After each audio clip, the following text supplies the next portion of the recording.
ایک دفعہ کا ذکر ہے کہ ایک لڑکا ٹاؤن میں رہتا تھا۔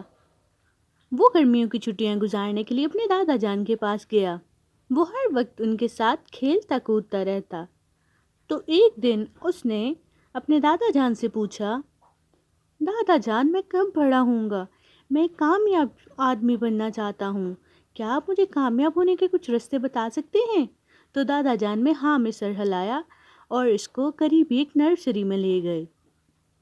نرسری سے انہوں نے 2 چھوٹے پودے خریدے اور گھر واپس آ گئے۔ ان پودوں کو انہوں نے گملوں میں لگایا اور ایک کو گھر کے اندر رکھ دیا اور دوسرے کو باہر صحن میں لگا دیا۔ تو تمہارا کیا خیال ہے کہ کون سا پودا اچھے طریقے سے گرو کرے گا؟ دادا جان نے لڑکی سے پوچھا۔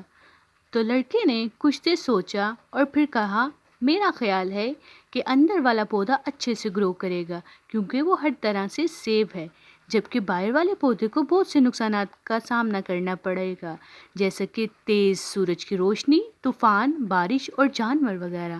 تو دادا جان مسکرائے اور کہنے لگے، چلو دیکھیں گے کہ فیوچر میں کیا ہوتا ہے۔ اس کے بعد وہ لڑکا وہاں سے چلا گیا۔ جب وہ لڑکا 4 سال کے بعد واپس اپنے دادا جان کو ملنے کے لیے آیا تو دادا جان کو دیکھتے ہی وہ کہنے لگا، دادا جان میں نے آپ سے پچھلی دفعہ ایک سوال پوچھا تھا کہ کس طرح سے زندگی میں کامیاب ہو سکتے ہیں، لیکن آپ نے مجھے اس کا کوئی جواب نہیں دیا۔ اس پر آپ کو اس کا جواب دینا ہوگا۔ تو دادا جان مسکرائے اور کہنے لگے، ٹھیک ہے، لیکن چلو پہلے ان پودوں کو دیکھ لیتے ہیں جو پودے ہم لوگوں نے کچھ سال پہلے خریدے تھے۔ تو دادا جان اس لڑکی کو اس جگہ پر لے گئے جہاں پر انہوں نے اس پودے کو گملے میں لگایا تھا۔ انہوں نے دیکھا کہ وہ چھوٹا پودا ایک بڑے پودے میں تبدیل ہو چکا ہے۔ اس کے بعد دادا جان اسے وہاں پر لے گئے جو پودا انہوں نے باہر لگایا تھا۔ انہوں نے دیکھا کہ وہ ایک چھوٹا سا پودا بڑے سے درخت میں تبدیل ہو چکا تھا۔ اس کی شاخیں پھیلی ہوئی اور گھنی تھی جو کہ راہگیروں کو سایہ دیتی تھی۔ اس کے بعد دادا جان نے لڑکے کو دیکھا اور پوچھا، ہاں تو بتاؤ کون سے پودے نے اچھے سے گرو کیا، کون زیادہ سکسیسفل رہا؟ تو لڑکے نے کہا، دادا جان وہ پودا جو ہم نے باہر لگایا تھا۔ لیکن یہ کیسے ممکن ہو سکتا ہے دادا جان؟ اس کو تو بہت سی مشکلات کا سامنا کرنا پڑا، لیکن اس کے باوجود وہ اتنا بڑا ہو گیا۔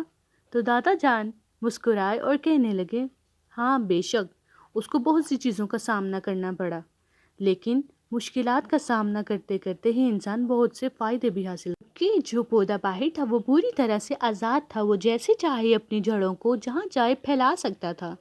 مشکلات جیسے کہ طوفان اور تیز ہواؤں نے اس کی جڑوں کو اور زیادہ مضبوط کر دیا۔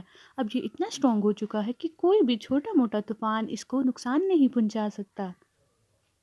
جبکہ دوسری طرف وہ پودا جس کو ہم نے کمرے میں لگایا تھا وہ چھوٹا بھی رہا اور کمزور بھی، کیونکہ اس نے کبھی بھی کسی طوفان، تیز بارش اور تیز روشنی کا سامنا نہیں کیا تھا۔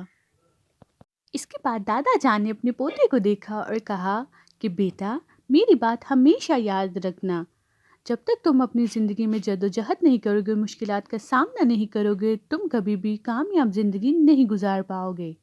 اگر تم ہمیشہ اپنی زندگی میں آسان چیزوں کو ترجیح دو گے تو تم کبھی بھی ویسے گرو نہیں کر پاؤ گے جیسے تم کر سکتے ہو۔ اور اگر تم مشکلات کا سامنا کرنے کے لیے جدوجہد کے لیے ہمیشہ تیار رہو گے تو تم کوئی بھی گول آسانی سے حاصل کر سکتے ہو۔